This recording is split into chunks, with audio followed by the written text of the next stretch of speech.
sign the papers, Blair.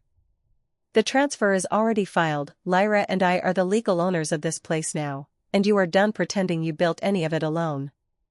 Hi, my name is Blair Kenway, I am 34 years old. I stared at the thick stack of documents my husband had just slid across the marble kitchen island of our lakeside retreat in Coeur d'Alene. The ink on the top page still looked fresh. My younger sister stood right beside him, arms crossed, smiling like she had been waiting years for this exact second. My husband kept his voice low and almost bored, the same tone he used when he corrected waiters. You heard me. The deed, the operating agreement for the retreat, every access code, signed over this morning. We gave you the courtesy of finding out in person instead of through a process server. I did not raise my voice. I simply set my coffee down and looked from the papers to his face. You filed what, exactly? My younger sister answered for him, sweet as poisoned honey. Everything you thought was yours. The manor, the wellness center downstairs, the brand you built around this lake. Dad helped us with the original filings years ago when you were still scrambling for startup capital. His name was still on the holding documents. We fixed that today. The kitchen went quiet except for the soft lap of water against the dock outside. I could feel the old pattern trying to pull me under, the one where I explained myself, justified every late night, every risk I had taken while they spent money I had earned. I shut that door. Show me the signature pages, I said. My husband tapped the stack with one finger. Already notarized. Effective immediately. You can stay the weekend if you want to pack without a scene, but after that the locks change. Lyra and I have plans for this property. Real ones. Not the little spa hobby you kept running into the ground. My younger sister's smile sharpened. We are converting the entire lower level into private suites for high-end clients. Your name comes off the website tonight. It is time someone with actual vision took over. I picked up the top document and scanned the first page. The legal language was clean. Too clean. My name appeared only in the resignation and transfer sections. Everything else listed my husband and my younger sister as the new managing members. I set the paper down carefully. You two really sat in some office this morning and decided the place I paid for, the business I built from a single rented cabin, suddenly belonged to you because my father once co-signed a temporary filing? My husband gave a short, dry laugh. Do not rewrite history. You were 22 and had nothing. We all know who made the introductions, who covered the first insurance writers, who kept the lights on when your little idea almost folded. This is just correcting the record. My younger sister stepped closer, voice dropping into that soft, concerned register she used when she wanted an audience. Blair, you have been so stressed. Everyone has noticed. The staff is talking. Clients have started asking why the owner looks exhausted all the time. This is better for everyone. You can finally rest. I looked at both of them and felt something cold and precise settle in my chest. Not shock. Calculation. Rest, I repeated. In a place that is no longer mine, after you two just handed yourselves the keys. My husband shrugged. You can fight it if you want. Waste money on lawyers. Or you can accept that the paperwork is already done and start looking for a smaller place in town. Either way, the outcome is the same. I nodded once, slow. Then I pulled my phone from my pocket and opened the camera, making sure the document stayed in frame. What are you doing? My younger sister asked, the sweetness slipping. Collecting the version of events you just gave me, I said. For the record. My husband reached for the papers. I moved them out of range. Too late, I told him. You already said it out loud. Both of you. The front door opened then. Sage Ellison, my neighbor from the next property down the shore, stepped inside carrying a casserole dish she had promised for the staff lunch. She stopped short when she saw the three of us frozen around the island. Everything okay in here? She asked. My younger sister recovered first, voice bright again. Family business. Nothing. Dramatic. Sage's eyes flicked to the stack of papers, then to my face. She set the dish down without another word and stayed exactly where she was. I kept my phone recording. My husband finally spoke, the bored tone cracking just enough to show the edge underneath. Turn that off. This does not need an audience. It already has one, I said. And it is about to have more. I locked the screen and slipped the phone into my back pocket. Then I looked straight at the man who had shared my bed for 6 years and the sister who had smiled through every milestone I ever reached.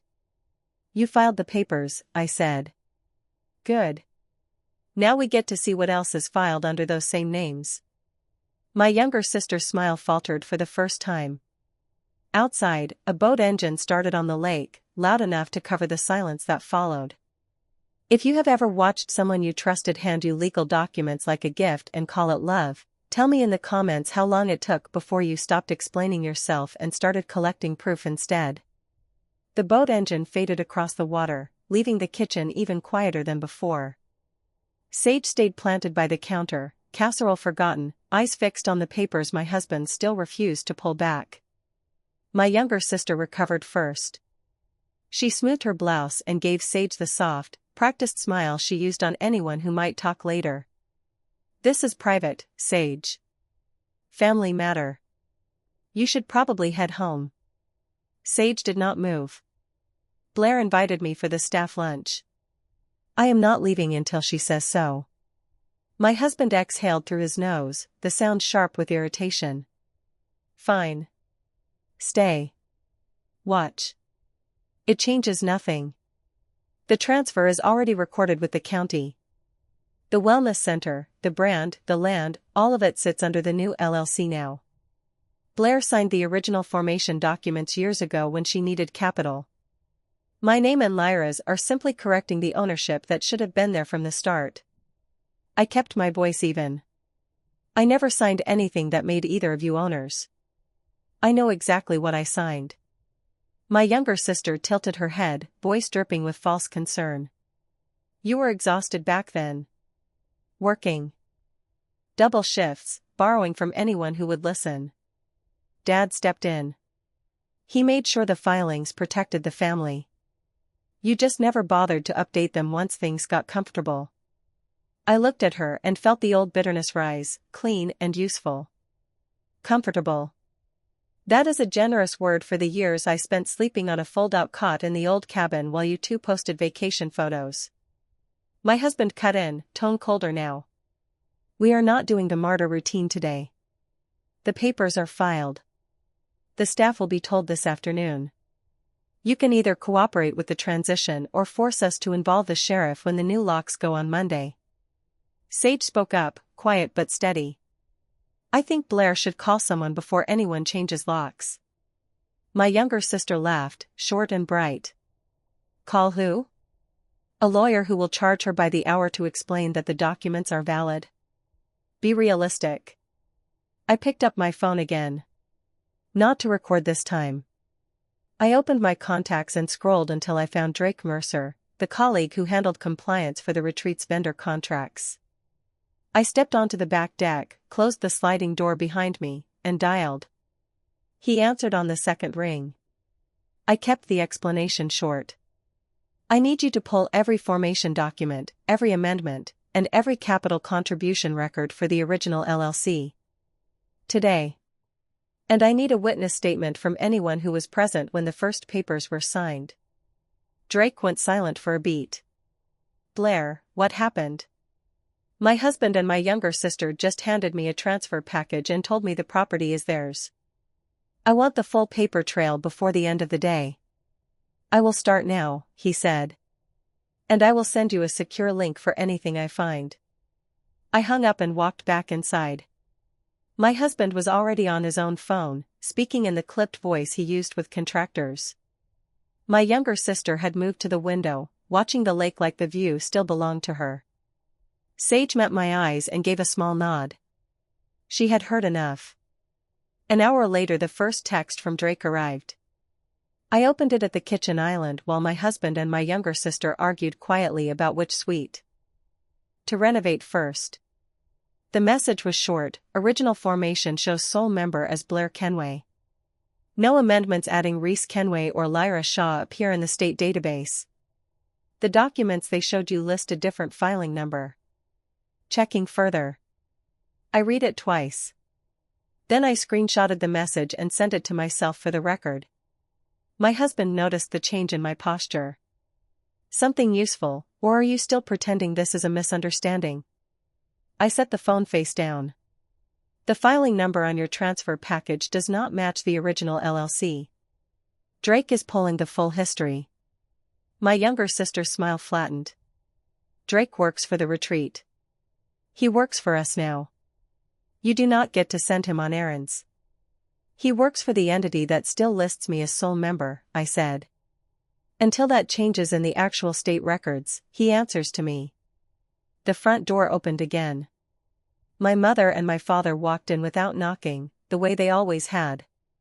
My mother took one look at the papers on the island and sighed the long, theatrical sigh she reserved for family crises she intended to manage. We heard there was tension, she said. Your sister called us. This does not need to become ugly. My father set his keys on the counter and spoke to my husband as if I were not in the room. You handled the filing the way we discussed. Good. The sooner the transition is complete, the better for everyone. I turned to face them fully. You discussed it. My mother reached for my arm. I stepped back. She let her hand drop and switched to the soft voice she used when she wanted compliance. Blair, you have worked so hard. No one is saying otherwise. But this property is too much for one person. Your husband and your sister are simply stepping in so the family asset stays protected. You should be relieved. Relieved, I repeated, the word tasting like metal. That you and Dad helped them file papers that claim ownership of the place I paid for with every booking, every renovation, every late night. My father finally looked at me. You were never going to scale this alone. We all knew that. The documents simply make the reality official. Sage cleared her throat. I think I should leave. Blair, call me if you need anything. I nodded. She left without another word, but I saw her glance at the papers one last time on her way out. My younger sister waited until the door closed before she spoke again. The staff meeting is at 3. We will announce the ownership change then. You can attend if you want to save face, or you can stay upstairs and pack. Either way, the announcement happens. My husband checked his watch. And the new operating agreement goes to the bank this afternoon. The line of credit will be under the new members by close of business. I felt the first real spike of cold focus settle in. They had timed this carefully. Papers filed in the morning. Staff announcement in the afternoon. Bank update before the end of the day. Everything designed to make resistance look expensive and slow. I picked up the transfer package again and flipped to the signature pages. My name appeared only on the resignation line. The notary stamp looked legitimate. The county recording stamp did not. I took a photo of every page, then another set for backup. My mother watched me with open disapproval. You are making this harder than it needs to be. Family does not need photographs and lawyers. Family just tried to hand me forged documents and call it a gift, I said. Photographs seem reasonable. My younger sister's voice turned sharp. They are not forged. Dad helped us correct the old filings. Everything is legal. I looked at my father. Is that true? Did you help them file documents that claim I transferred ownership when I never signed any such transfer? He did not answer. He only looked at my husband, waiting for him to handle it. My husband stepped closer, voice low enough that only I could hear the edge. You can keep playing detective. It will not change the outcome. By tonight the bank will recognize the new members. By Monday the locks change. You can either walk out with dignity or force a scene in front of the staff. Your choice. I met his eyes and smiled the small, precise smile I saved for moments when someone thought they had already won. You keep saying the outcome is fixed, I said. We will see what the actual records say when Drake finishes pulling them. My phone buzzed again. Another message from Drake. I opened it without looking away from my husband. The text was longer this time. Original LLC remains sole member under your name. No amendments. The filing number on their package belongs to a different entity formed 6 weeks ago in a different county. I am requesting the full formation packet and any related power of attorney documents. Also, a former notary who worked the same office just sent me something you need to see. Secure link attached. I did not open the link yet. I simply locked the screen and slipped the phone into my pocket. My younger sister noticed the shift. What did he say? I looked at all 4 of them, my husband, my younger sister, my mother, my father, standing in the kitchen of the house I had built one booking at a time. He said the papers you handed me this morning do not match the state records, I answered. And someone who was in that notary office 6 weeks ago just sent him a message. The room went still. My husband's jaw tightened. For the first time all morning, he looked less certain. Outside, another boat passed on the lake, the engine rising and falling like a clock counting down. I kept my voice steady, measured, almost polite. Whatever that notary sent, I am about to open it. And then we are going to talk about what happens when the bank sees the real filing numbers instead of the ones you brought me. My younger sister's face had lost its careful softness. My mother reached for my father's arm. My husband stared at the phone in my pocket like it had become a weapon. I pulled it out, opened the secure link, and waited for the page to load. The first line of the document that appeared made every person in the kitchen go silent at the same time. The first line of the document that appeared made every person in the kitchen go silent at the same time. It was a sworn witness statement transcript, dated 6 weeks earlier, taken by a former notary named Marla Quinn who had worked the same office where my husband and my younger sister claimed the transfer had been processed. The statement was clear, chronological, and devastating. Marla Quinn stated under penalty of perjury that she had been asked to notarize a set of documents presented by my husband and my younger sister. The documents claimed I had signed a full transfer of membership interest in the original LLC. She had refused because the signature page did not match the exemplar on file and because no power of attorney authorizing either of them to act on my behalf had been produced. She further stated that my father had been present in the waiting area and had become agitated when she declined. The transcript ended with her note that she had later received an anonymous tip containing scanned copies of the same documents, now bearing a notary stamp that was not hers, and that she had forwarded everything to the state licensing board and to Drake Mercer once she learned the documents were being used. I read the final paragraph aloud so no one could claim later that they had not heard it. The filing number listed on the package presented to Blair Kenway this morning matches a shell entity formed 6 weeks ago in a different county. That entity has no connection to the original LLC that holds title to the Coeur d'Alene property and the Wellness Center. Any transfer documents using that number are fraudulent on their face. My husband was the first to speak. His voice had lost every trace of the bored confidence he had carried all morning. That woman is lying. She was fired for incompetence. This is a setup. I turned the phone so he could see the digital signature and the board file number attached to the transcript. The licensing board already has it. Drake has it. And now so do I. My younger sister's face had gone pale under the careful makeup. Dad, you said the filings were corrected. You said everything was clean. My father stared at the floor. For the first time in years he looked small. I thought the new entity would be enough to force a negotiation. I did not know they were going to present it as a completed transfer. My mother pressed both hands to her chest. This is getting out of hand. We are family. We can still fix this quietly. I looked at all 4 of them and felt the last thin thread of obligation snap clean. You tried to hand me forged papers in my own kitchen and call it a gift. There is nothing quiet about that. My husband took a step forward, the old authority trying to reassert itself. You are going to destroy this family over a technicality. The property is still going to need management. You cannot run it alone. I almost laughed. The sound came out sharp and short. I have been running it alone. Every booking, every renovation, every payroll. You and my younger sister spent the profits.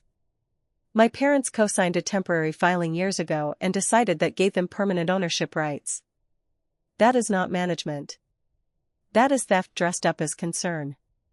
Sage's earlier casserole still sat on the counter, untouched.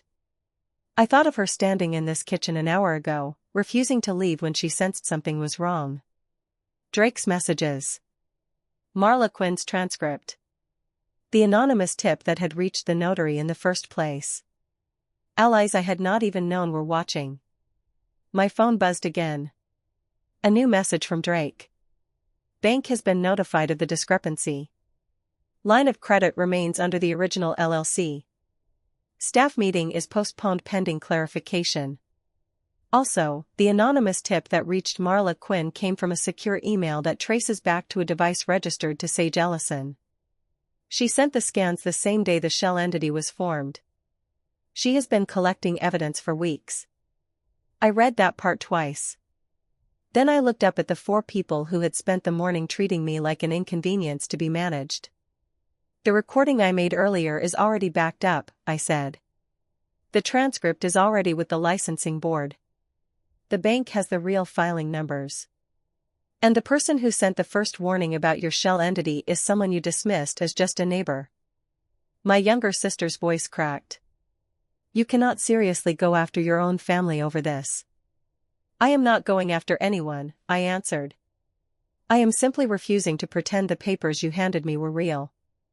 The rest is consequence. My husband tried one last time. Blair, think about what this looks like. The staff, the clients, the community. If this becomes public, the retreats. Reputation takes the hit, not ours.